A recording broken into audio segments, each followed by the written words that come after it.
Hello friends, இந்த அருமையான தயிர் சாதம் எதில் செஞ்சேன்னு பார்க்குறீங்களா? ஆமாங்க, திணை அரிசியில் தான் பண்ணினேன். வாங்க எப்படி செய்கிறதுன்னு பார்க்கலாம்.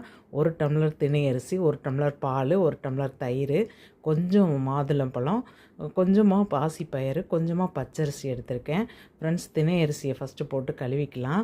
ஒரு சின்ன கப்பில் பச்சரிசி போடுங்க, அப்போ தான் இந்த தயிர் சாதம் ரொம்ப டேஸ்ட்டாக இருக்கும். இப்போ எல்லாத்தையும் நல்லா கழுவிட்டு ஒரு குக்கரில் சேர்த்துக்கலாம்.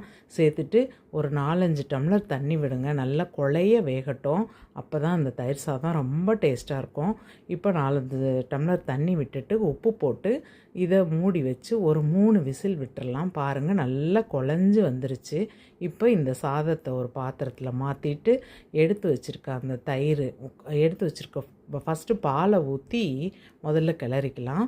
பால் ஊற்றி கிளறிட்டு அடுத்து தயிரை ஊற்றி கிளறிக்கலாம்.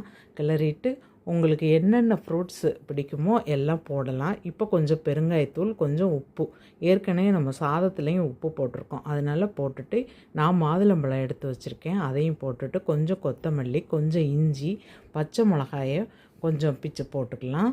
குட்டி குட்டியாக நறுக்கி போட்டு அதையும் கிளறிட்டு இப்போ இதுக்கு ஒரு தாளிப்பு கொடுத்துடலாம்.